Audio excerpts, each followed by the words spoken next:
no worries. I can cut it, chop it, do whatever later. And now I'm going to go ahead and send it live, and it takes a couple minutes to connect. I just learned how to do this. I'm so excited.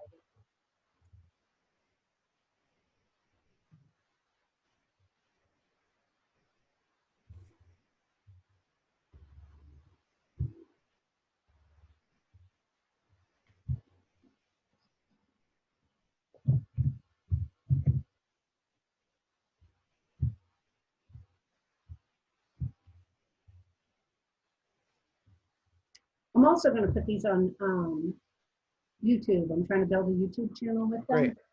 Yeah, I'll share those too. Yeah, all the ones from the previous years are on there, but we'll just have to have them back on. Now, let me check over here. I always come in, you know, like they catch me with my mouth open and my head turned.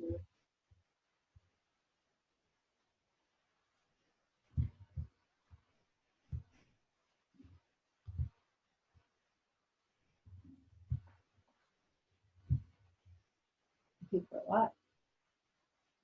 It's still cold.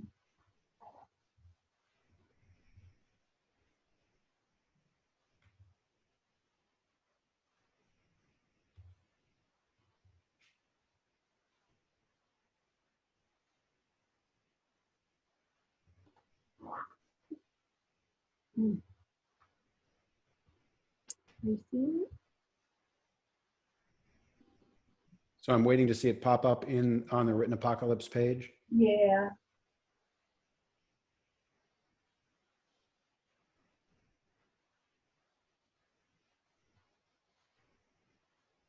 What it's doing, it still says it's prepared.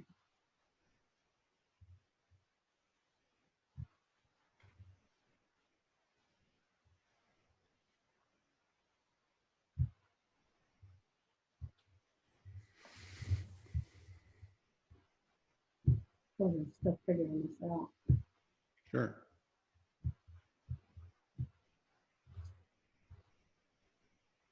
I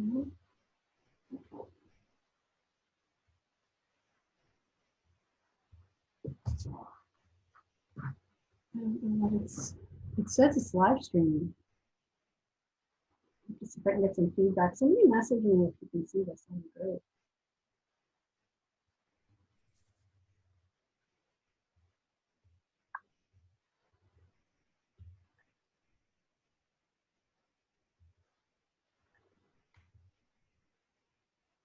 Let me try and restart the live stream. Sure.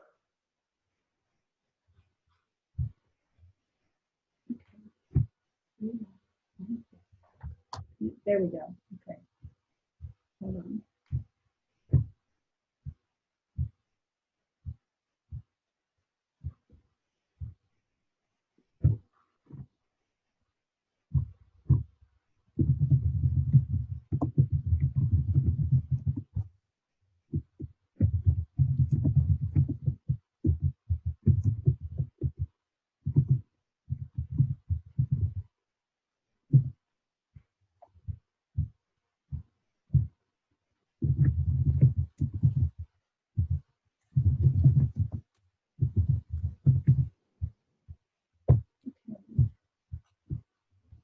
Oh.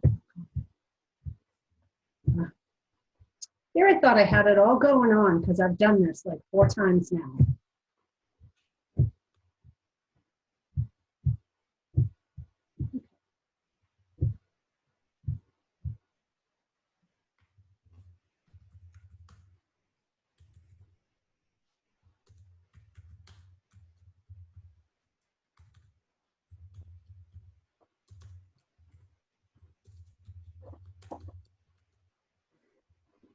Okay.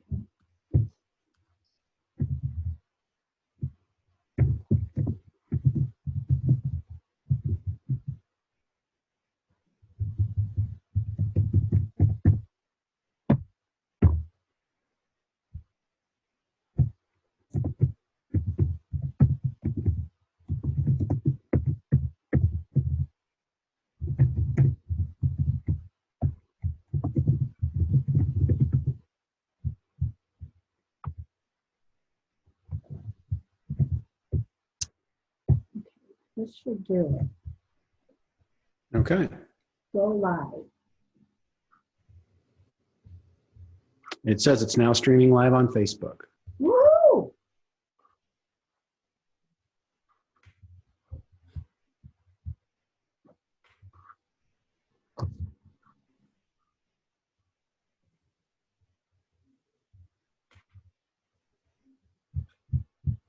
Now I know it has to go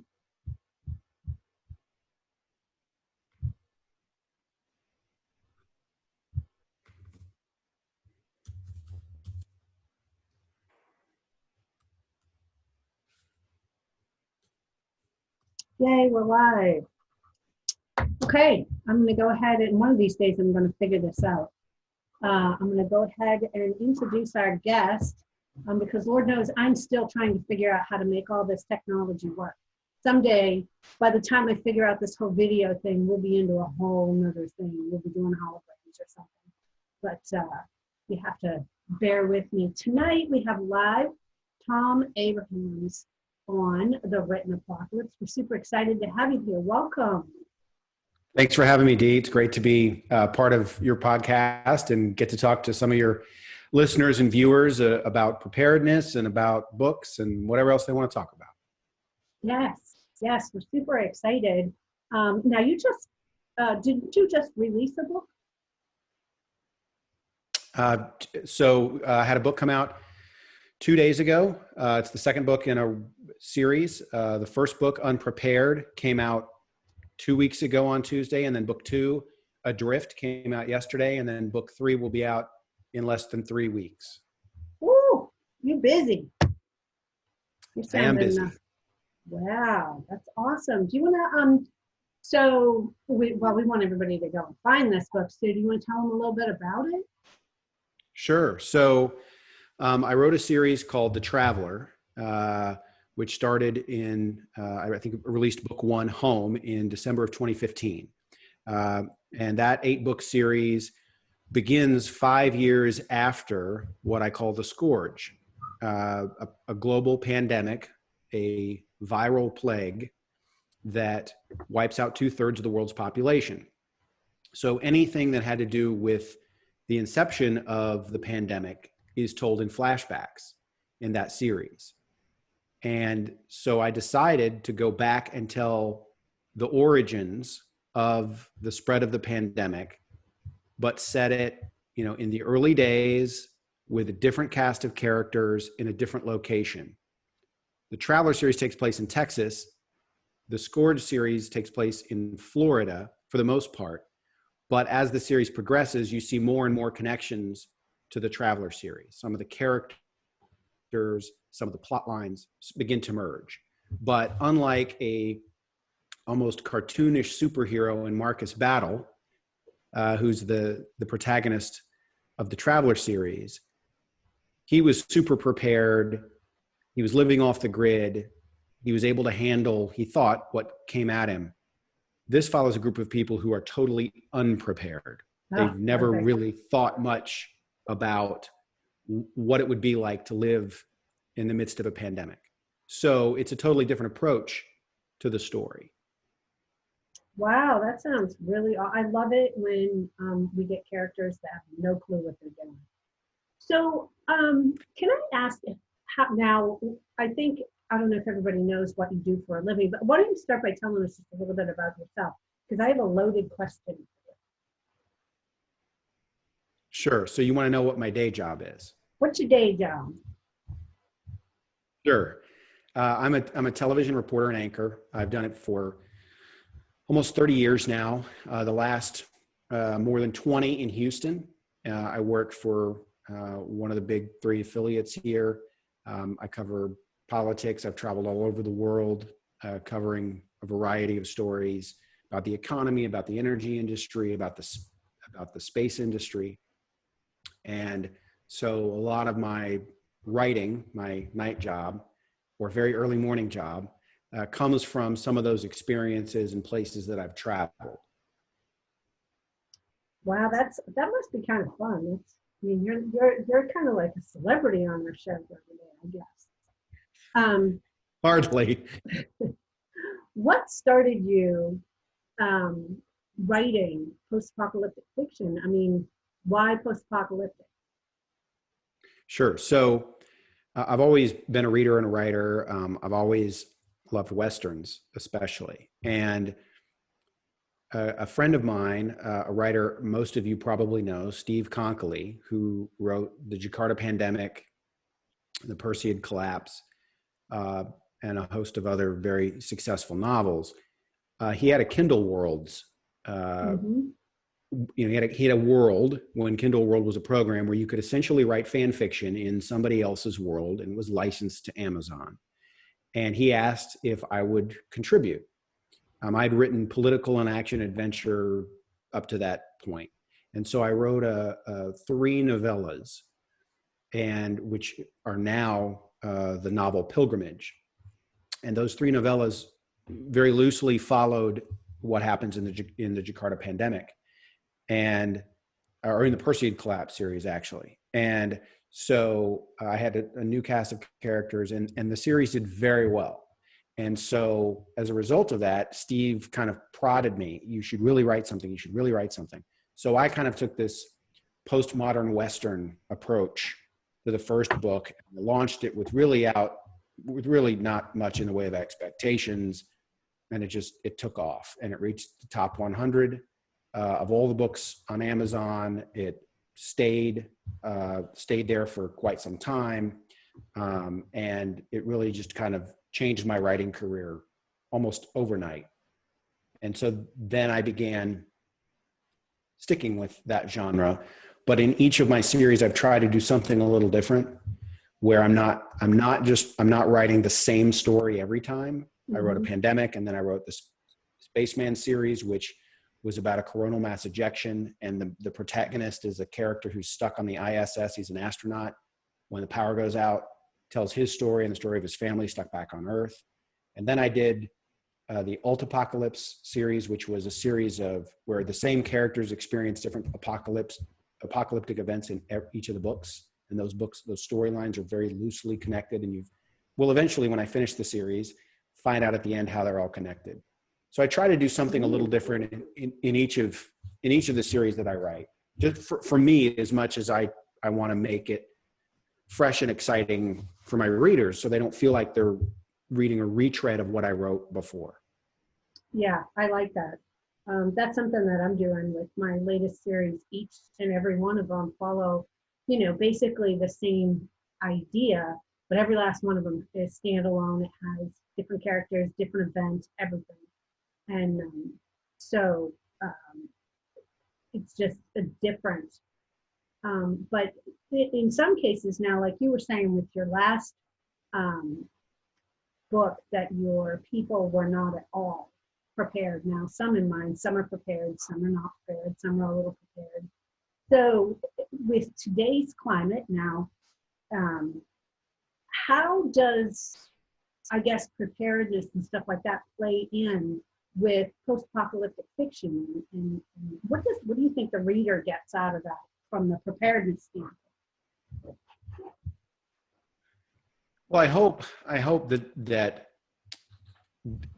maybe the ideas begin to spark in their head about what they can do in their own lives to be prepared, because it doesn't have to be the end of the world. It can be something as simple as you lose power from a thunderstorm for 3 days, or they can't get to you for a week. So what do you do if you don't have power for a week? It could be something as simple as a hurricane that is coming. You need to be prepared for the possibility of not having either power or potable water. It doesn't have to be a pandemic for you to be prepared. And living on the Gulf Coast, which I have for most of my adult life, either in Florida or here in Texas, we've always been somewhat prepared. We have a generator. We get extra bottles of water, and we have extra canned goods, during the hurricane season. But when I began to write these books, we shifted our approach. We all now have bug out bags in our cars, both my kids and the two of us. We have, 3 days worth of water packets, 3 days worth of food, because you never know what's going to happen. And in this case, we're bugging in. So we have plenty of stuff to get us through. And I hope in the stories, to answer your question, that some of the characters either do something that initiates preparedness in a reader, or that someone doesn't do something. And when someone says, God, I'm just like that, I don't want to be caught like that character. I need to be prepared in my own life.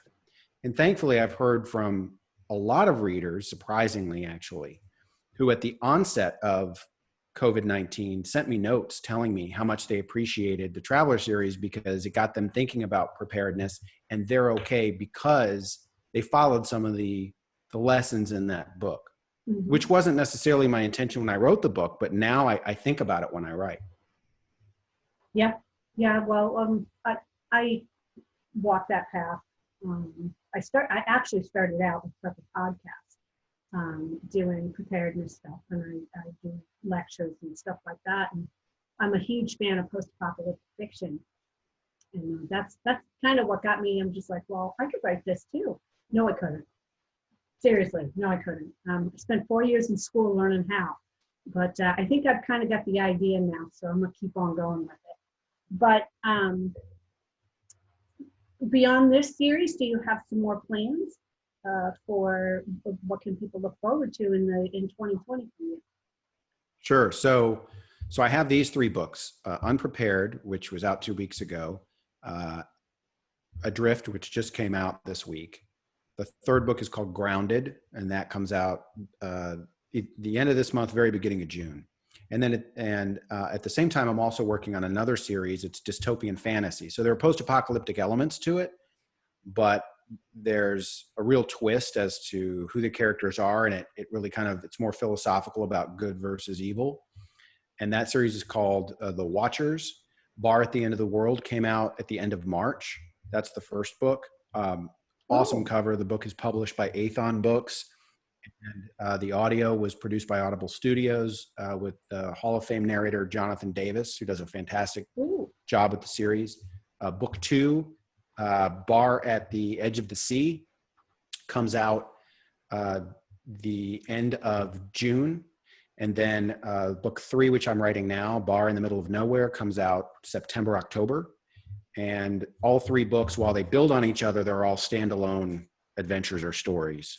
There are no real cliffhangers like in a lot of post-apocalyptic fiction. And I do this. There are cliffhangers, that make you want to get the next book. And each of these stories is individual in the way they're told, but it's different. It's not straight up post-apocalyptic. It's kind of a mashup between dystopian fiction and fantasy. And there's a real, I would say, I don't know, I guess a real undertone of faith and what you believe about good and evil. So we have a question here from David Simpson. He wants to know if you have a Superbird.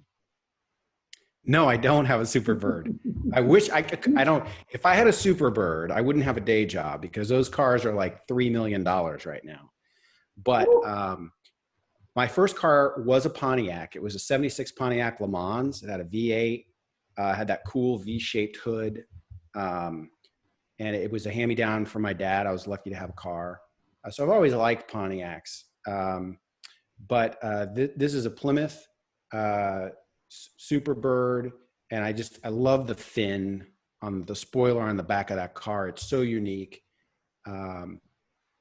Surprisingly, Dee, I've caught a lot of flack for that car being on the cover of the book because people suggest, how could someone have a $3 million car in the post-apocalypse? Of course, somebody has a muscle car when there's no gas, all these things. And if they read the book, they would know that that's not exactly how it all works. But hey, now, my first car was yeah, so no, I wish I had a Chevelle. I wish I could afford a Super. Yeah, I know, huh? Great car. Absolutely. Is there one place that everybody can, but is there one place that everybody can get a hold of your, like, one place your everybody books? can go to? Yeah, so my website is tomabramsbooks.com, and it's spelled TOMABRAHAMS books.com. So it's Tom and then Abrahamsbooks.com. And you can also find everything on Amazon. You just type my name into Amazon, or you type The Traveler into Amazon, and my page will pop up. Right now I have everything except for, there are most everything is exclusive to Amazon. There are some hardcovers and paperbacks that you can find elsewhere.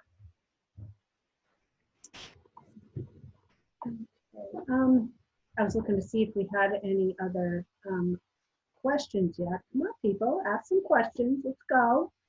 I do research for my books because, I mean, I'm a prepper. I run prepper podcasts, but I don't know everything. So sometimes I have to look stuff up, like, is there an outward physical appearance to cannibalism? I mean, who doesn't want that information, right? My Google search history might raise eyebrows. How about you? Oh, definitely. I think in part, I started off writing, my first couple books were political thrillers that involved terrorism. And so yes, there, and between that and, I don't want to be too gruesome, but the things I've looked up, certainly if, would have me on a watch list if they didn't realize what I do for a living. Yeah, you want to yes. throw a disclaimer out there. Exactly. I'm a writer. Right. You gotta make things up for a living. So David asks, what's your writing schedule like? Sure. So I try to write anywhere from 8,000 to 10,000 words a week, which has been really challenging during this pandemic. Our daughter's home from college. My son is online learning. He's a junior in high school. And so I find myself kind of wanting to spend time with them, and I'm not as disciplined as I should be. So my output is dropped a little bit, but I try to write in the morning. My day job has me working. I work weekends in the evening, Saturday and Sunday nights, and I work Monday through Wednesday days. So I try to get some writing done in the morning before I go to work Monday, Tuesday, Wednesday. I try to write in the morning before I go to work Saturday, Sunday, but the big days are my days off. I try to get the bulk of what I'm doing done on those days. And I've, my least successful day would be 500 words. My most successful day might be 6,000, but that's like when I'm towards the end of a book and I'm really grinding. But on average, I might get 2,500 words done on a Thursday, 2,500 done on a Friday. So, but I try to write every day. Yeah, that's the key. You gotta, I mean, anything, just some kind of words, you gotta get them out there. Even if you trash it, you still gotta get it out there. We have another question from Kevin. Kevin Middleton wants to know how many more books on the Traveler series do you expect to write? Sure. So, hi, Kevin. Hope I know that you travel a lot, and I hope you're safe on the roads. I appreciate you joining us.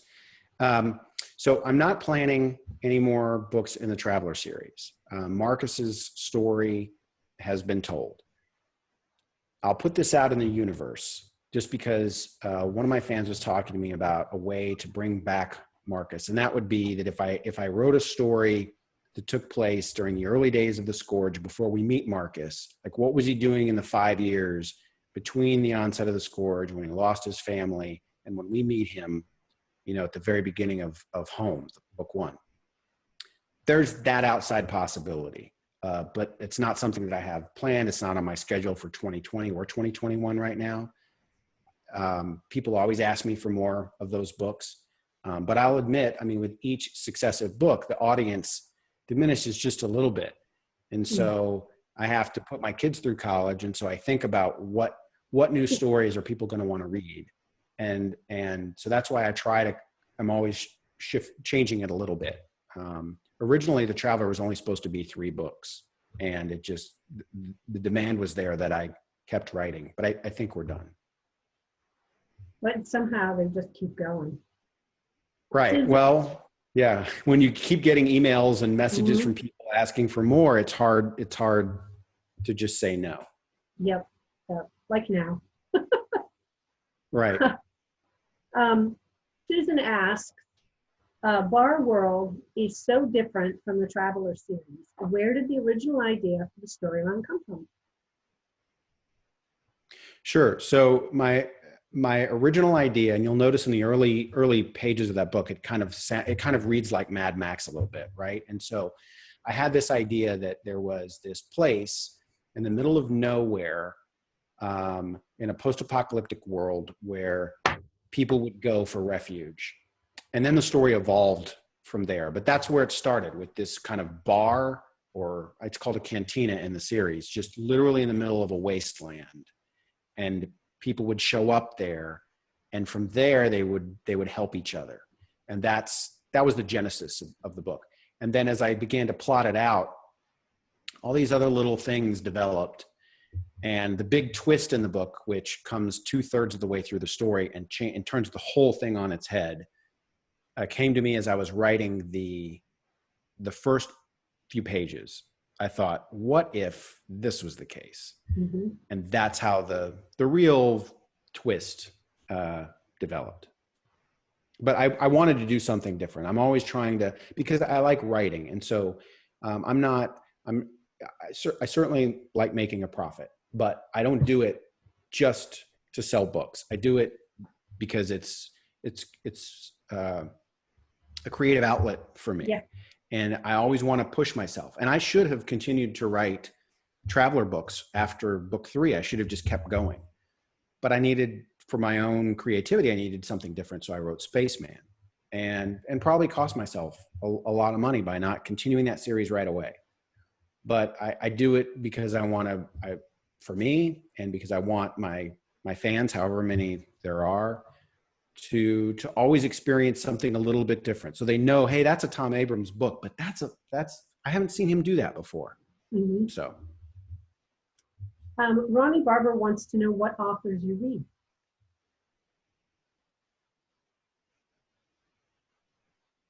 Good question. So my first love as far as an author was concerned, I think as an adult, was Michael Crichton. Just loved his mix of fact and fantasy, and the science fiction with the science reality. Just absolutely loved it.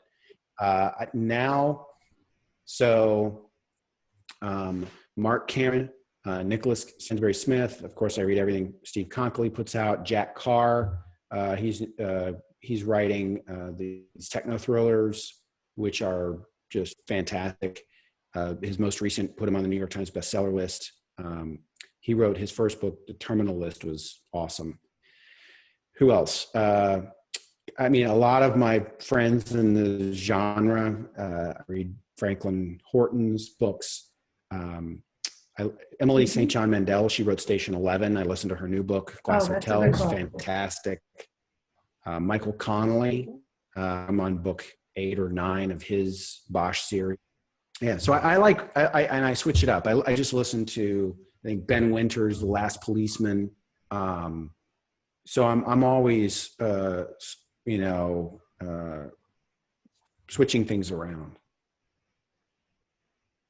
Right. Yeah, that's a pretty good selection. I like reading a lot of different stuff. But that's a great question. It is. Well, I have another question that is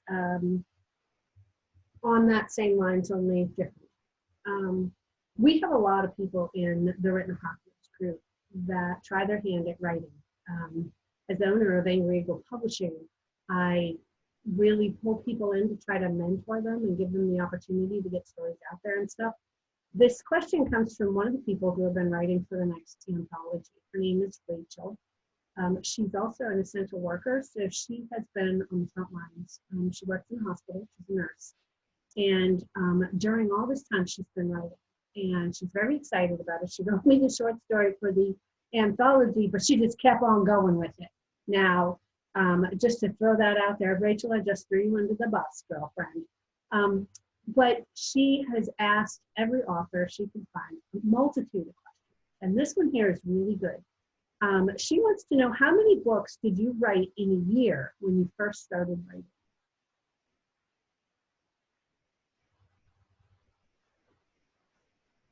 That's a really good question. And before I answer that, first of all, thank you, Rachel, for what you're doing for your community. I have a lot of friends in the medical community who are sacrificing a lot to protect all of us.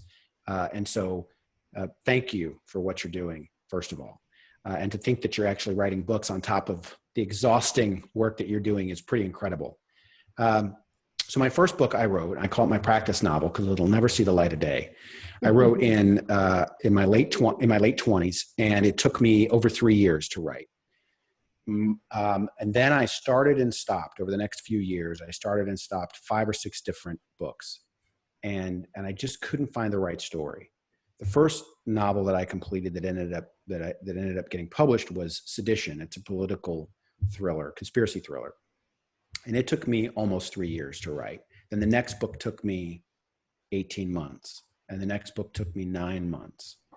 And now 3 or 4 months is pretty typical. Sometimes maybe 5. But at first, I wasn't writing 1 book a year. I wasn't disciplined enough. And so I would write in chunks, and I wouldn't write every day. And so if you're already asking that question and you're new to it and you want to know how many are you putting out, that's fantastic, because you're clearly thinking about not just from a writing perspective, from a business perspective, because the truth of the matter is, and Dee, I know you know this, that the landscape is such that you have to produce. Yeah. Doesn't mean you can't produce quality, but you have to produce consistently. Mm-hmm. Otherwise, people go find someone else. It's just how it is. They wander off. Hopefully that answered your question, Rachel. Yep. Yeah, I think so. She hasn't said anything yet. I'm sure she will. So you have 2 children, one in high school and one in college. What do they think, like your family and stuff, what do they think about your post-apocalyptic fiction? Obviously, they carry your post-apocalyptic fiction and all of that. So they carry their bug out bags, as you said before. So they are on board with everything with you. Are they helpful? Do they help you write? Give you ideas, inspire you? Oh yeah. I mean, my whole family, it's unbelievable, because my day job is pretty demanding and my schedule is like, I never really have a day off from my day job. And so the fact that they give me the time to write on my days off is just, it's phenomenal. And so they're all incredibly supportive. They give me the space and the time to do it. They give me ideas and concepts. They tell me if an idea or a name that I'm using for a character is stupid. They're not, they're my biggest fans, and also, my best critics in terms of the way things work. But they're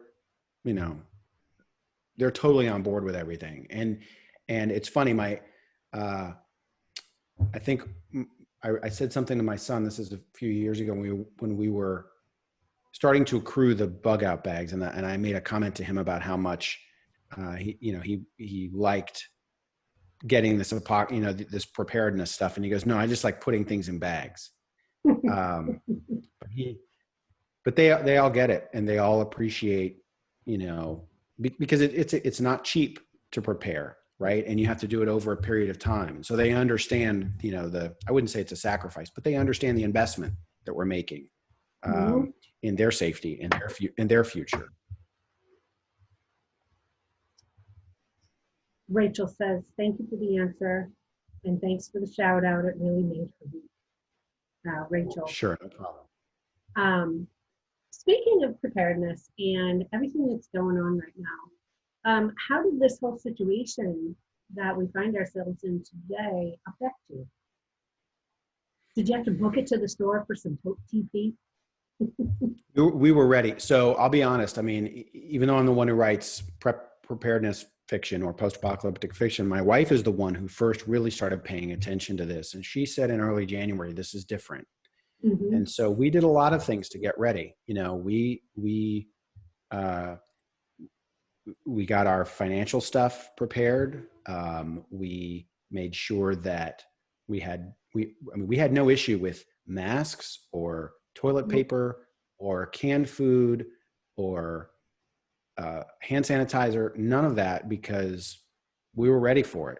In large part because my wife was just devouring everything about this and said, this is going to come here. We should be ready. So we finished the preps from our bug out bags. We have and we have a bin out in our garage that is filled with, like powdered milk and rice and beans and things that are long-term. And then we have those buckets, that have the dried food. You just add water.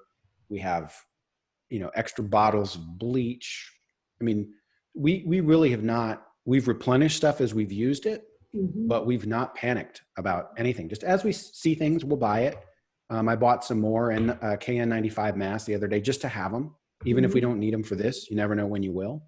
So, well, I've had to use some of mine because I just got over pneumonia back in December.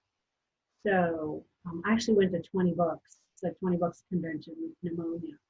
And so my doctor is very adamant that I absolutely must wear the mask when I go out. So, I've dipped into it, but I had a very large stack of them. So we've dipped into it though. And so something that people are saying, and, trying to avoid the whole, speculation and all that, something that people are saying though is that we may see a resurgence of this issue. We've kind of leveled off at this point, and they're going to start letting people out of their houses and stuff. They should probably not let me out. I might have gone weird by now. But they're saying that we might see a resurgence. Can you offer any words of wisdom for the people who may have barely gotten by, may have some thoughts on the possibilities for the future moving forward, and how you might address them? Sure. And correct me if I'm not answering your question correctly, but I think you're asking about being prepared the next time, if there is a next time, with COVID-19. And or even just steps, the way that people should feel about it, or just your thoughts.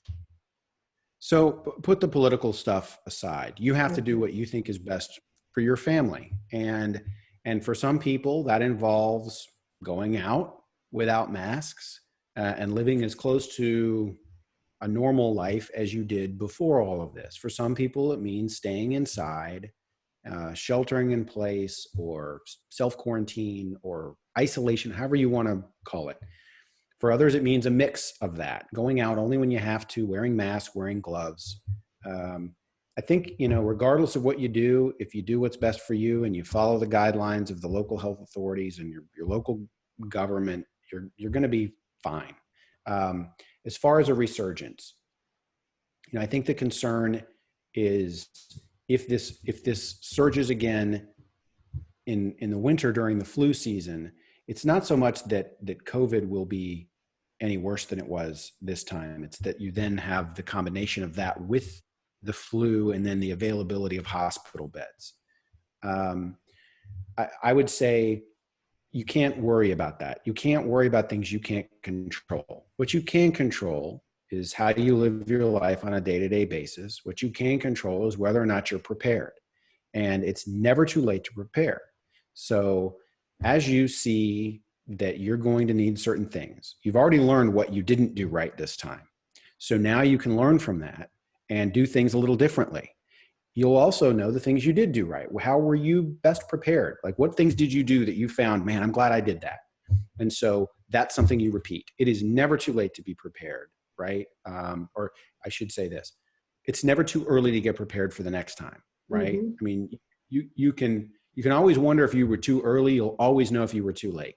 And so if you're finding now, we're through this and my state is opening up, I don't really need masks right now. I don't really need toilet paper right now. I don't need bleach right now. Well, that's fine. No problem. Go ahead and get it for when you need it next time. Mm-hmm. And it doesn't mean hoard it, right? You don't have to be one of those people who take too much or more and then that, but you just enough to make sure that you can get by for a period of time without going outdoors or relying on the supply chain.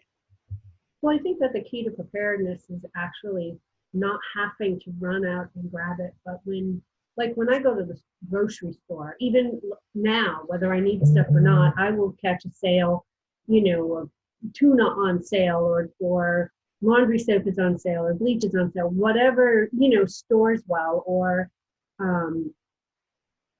you can pick up relatively cheaply. That's the key, is to pick it up long before you ever need it.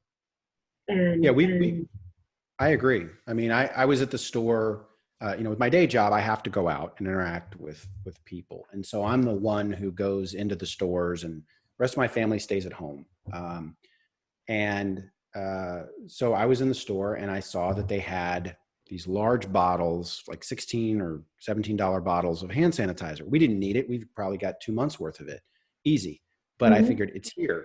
I'll buy it now. And then that way I don't have to worry about it anymore. And I think right, that's just a good approach to take.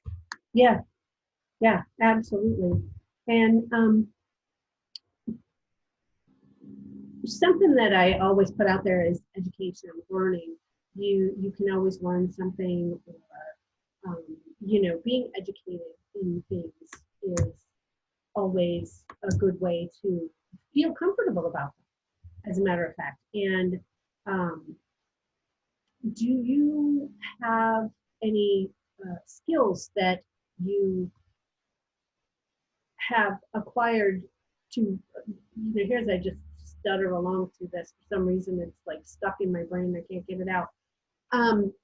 With where skills are concerned, do you have, like, some people even with reload, or somebody cans or gardens or something? Do y'all have, your chosen skills that you find are uniquely suited to the apocalypse?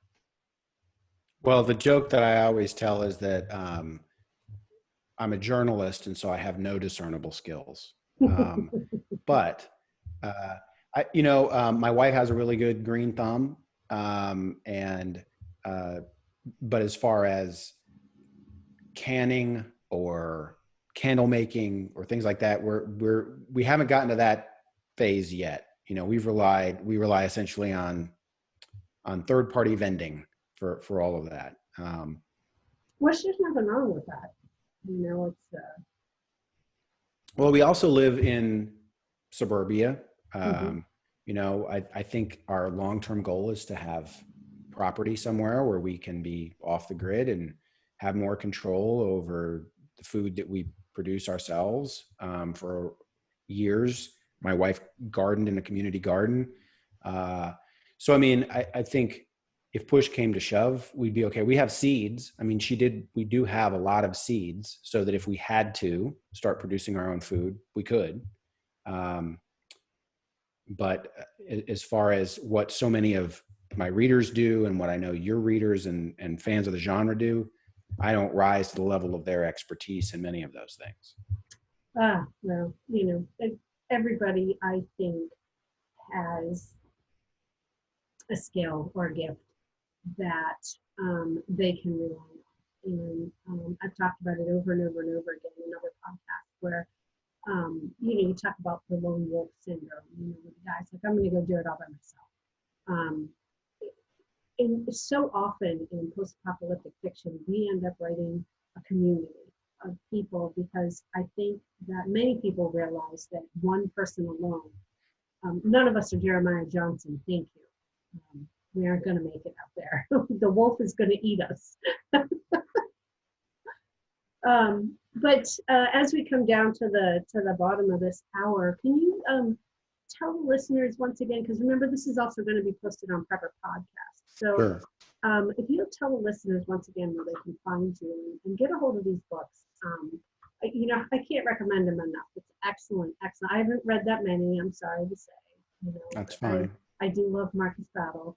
I'm the one book person. I have to read everybody's books. So I've got one here and one here and one here. And I'm going to get to the others. My Kindle is overflowing.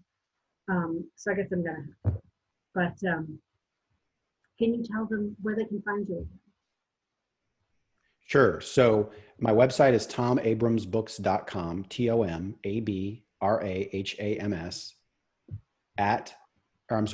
just books.com. So tomabramsbooks.com, and Abrams is spelled like Abraham's. You can also go to Amazon and type in my name, or type in The Traveler, and you'll see it come up. on Amazon, and all my books are listed on Amazon. Same on Audible. You can do the same. You can do the same on iTunes, and you'll get all my audiobooks. And then you can also email me. I respond to all of my emails, tom@pitonpress.com. And it's Tom, T-O-M, at pitonpress.com, pitonpress.com. Awesome. I wrote it down. I'll be able to put it in the show notes so that people will be able to find them. Are there any last things that you'd like to share? Good question. I mean, if anybody else has questions, I'm happy to answer anything. I mean, I'll just say that launching a series of books in the midst of a pandemic gave me pause. I wouldn't want anybody to think that I'm just trying to capitalize on what happened. It's not like I just started writing this and put it out there just because of what happened. I mean, this is based on a series on a pandemic that I conceived of in 2015, and book one was written last summer. So I'm sensitive to that. In fact, I was somewhat hesitant about promoting these books amidst all of this. And so I've also been cognizant of emailing those on my mailing list, occasionally just a note to say, how are you doing? Or I'm not selling anything. And a lot of people have responded with emails, long emails telling me how their lives are going. And so I encourage anybody to do that. I'm always happy to listen, whether it's here on Facebook, author Tom Abrams, or by reaching out to me on my email or subscribing to my email list and reaching me there. I always respond to readers, and I just want to know how you're doing. It doesn't, I feel like I build a relationship with the people who make the choice to read my books. I want it to be something where they feel like they're getting as much from me as I get from them, choosing among all the millions of books out there to pick one of mine. I do have another question here. Deborah Buckley asked, do you have a number of books in mind for this new series? So originally, right now it's just a 3-book series. I say that, but it's written like the Spaceman series, such that if it's popular enough and enough people want to read it, I would write books 4, 5, and 6. But that just all depends on whether I don't want to write a story that, as much as I might enjoy writing it, I'd rather go explore something else unless fans are telling me, yeah, we want more of this. So right now I wrote it as 3 stories. I think if you read those 3, and whether you've read the Traveler series or not, I think it's a satisfying ending. But it's such that I certainly could keep going with it if the demand was there. But right now I've got other books planned. Yes, don't we all? I have a big long list of them. Eventually I will get through them. Actually, I have a question for you. As a writer, do you write more than one book at a time? So I'm sort of. I'll start 2 books at a time, but as I begin to really delve into one of them, I shelve the other one a little bit. So for example, when I was writing Bar 2, which comes out the end of June, and I was writing Adrift, I started writing those at the same time, and I got to about 20,000 words in Adrift, and I was at about the same point in Bar at the Edge of the Sea, and that plot is much more complicated. And so I even though I'm the same writer and it's the same style, the voice is different. And so I just found I couldn't do both of those. So I shelved one. Once the plot gets complicated, I'll shelve it. But I'm always writing a book, editing a book. Like I'm always dealing with multiple books at once. It's just hard for me to write 2 at the same time. I'm writing like 6 books simultaneously. I don't know how you do it. Well, it depends on my mood, and it must be a girl thing, I suppose, because, my mood will be this or it'll be that, and I'll be all about writing this book or all about writing that one. And sometimes I'll just like get irritated with them or whatever, and I have to put them away for a little while, but I still love them. But if I don't put them away for a little while, I'm just going to get ticked off, kill everybody off, and write the end. So I say that all the time. That's like my mantra, because if I don't put it up and go work on something else, I'm just gonna, like, oh yeah, you did. We're done. Moving on. Let's see. Just a comment from Susan. She says it's the perfect time to read. Reading while shut up inside. Always hear negative news reports. A new book to look for. I will tell you, I was surprised. I mean, I went back and listened to Kevin Pierce. He narrates all of the Traveler books, the Spaceman books. He's narrating this new series, and I went back and I re-listened to Unprepared, and I was kind of surprised at all the stuff that I wrote about that actually is transpiring now in terms of the possibility of postponing an election, the issue with the economics, the issue with people not believing that what the government is telling them is actually true. So a lot of what transpires in the book is actually something we're kind of going through now. And it's kind of disconcerting. At the same time, it's not like I did a lot of research, but it is kind of disconcerting to see a lot of that stuff happening now. Mm-hmm. Yeah, it's amazing.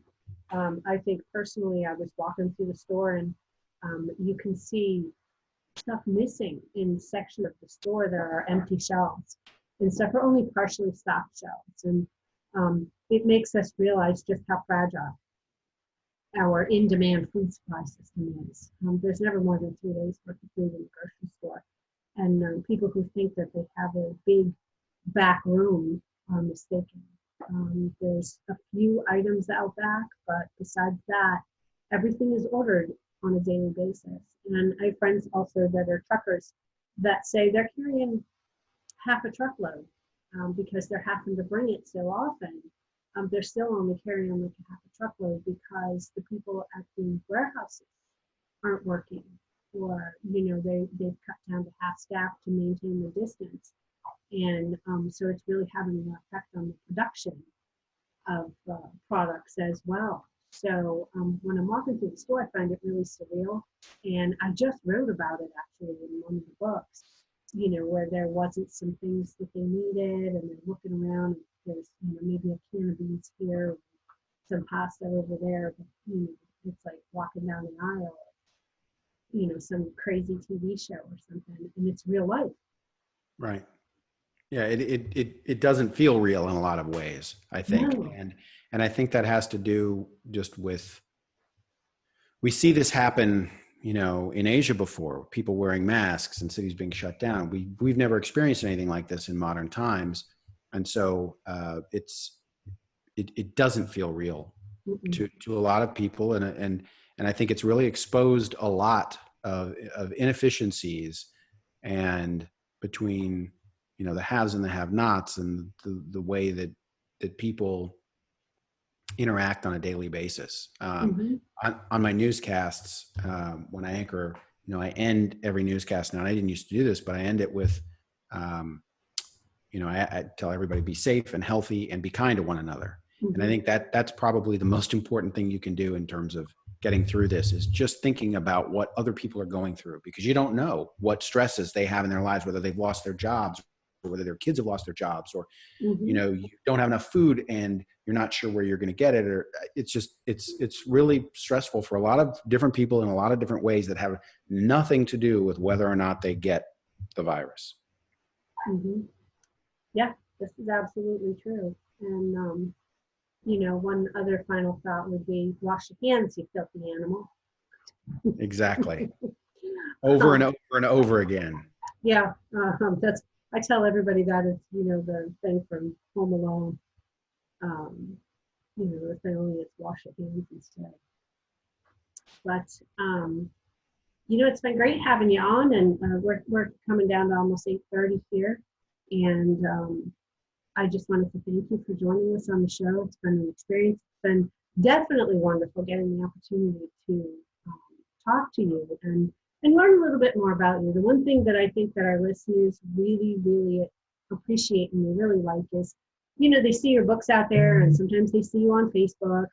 Um, but you know, to actually sit and get a chance to talk. I mean, they all know me. I just throw stuff out like word vomit. But a lot of people are, you know, kind of up in their ivory castle or whatever. And it is so nice to see that, you know, we're all just real people, just like everybody else is. And so that's a lot of fun. And it's been, you know, a real pleasure getting to chat with you because, you know, you're on TV anchor and all this stuff. And I'm thinking, oh, there's a movie star. Not really. I'm not the Star Trek type. I drive a limo, so not plenty of movie stars. But you know, it's still just wonderful to be able to just chat and see how you are and see what you do. Well, I appreciate it. Thanks for giving me the opportunity to blather on for the better part of the last hour, and for getting to share, you know, my experiences writing and with preparedness and getting through this. And you know, above anything else, whether people buy my books or anything else, I just hope that everybody's safe and healthy, and that they get through this, and that that 2021 is a lot better than 2020 has been so far.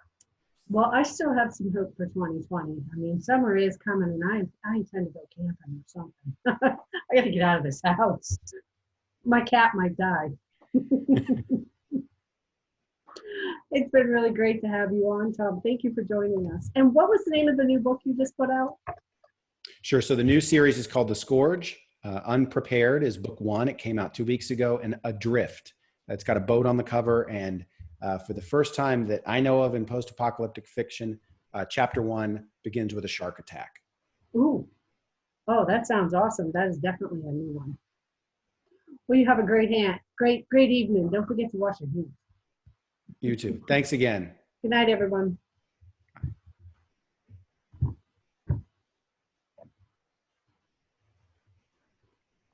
We are now off the live stream. Thanks, Dee. I appreciate it. Hey, and whenever you have a release, please feel free to message me. I'm happy to share on Facebook or in my I might. We just group. Released. I got a new one coming next week. Well, good. Send it to me. I'll make sure I share it. I appreciate that. Thank you so much. Sure. I'll be linking your book in this on a post in the Written Apocalypse. So thank you. We'll throw it out there as well. And you know, that's the way I think that we all are able to thrive, is because, I mean, I can't write enough books to keep fans happy constantly. These people are like freaking sharks themselves. They devour one book after another. I can't possibly write enough to keep up with them. Right. So no, I love hanging out with others. Yeah, and I found that the writing community is incredibly supportive, and that, you know, a rising tide lifts all boats. That's right. That's right. I love that saying. Are you going to Vegas? Huh? Are you going to Vegas in November? No, I'm not. I wasn't planning on going anyway, but no. I think the next convention I've been to BoucherCon a couple of times. I'll probably go to NINC in St. Pete, maybe in 2021. I know a lot of people go to Vegas, and it's a lot of fun, and a lot of my author friends and my publisher are going to be there. One of these days. Yeah. Well, I know Boyd's going to be there. I'm looking forward to. He had to leave early last year, so I didn't even get to hang out hardly at all. I was really looking forward to chatting with him. So I know he's going to be there, and a bunch of other people are going to be there. We have the best time. So it's Good. Really awesome. The support within the author community is just it's phenomenal. It's wonderful. I actually reached out to Chris Weatherman. He, you know, was not feeling well and having struggled with his own publishing. He was trying to get like almost a shared universe going on with the Going Home series, and a lot of stuff got pushed off for him. So I reached out and I told him, hey, listen, I have a plethora of editors and everything else. You know, let me get my cover designer going. Let's get these people their books out there for you. And he was surprised, you know, because I just popped out of nowhere and said, hey, how you doing? How about I do this for you? And I think that's the thing. It's like pay it forward and give a hand down when people are struggling.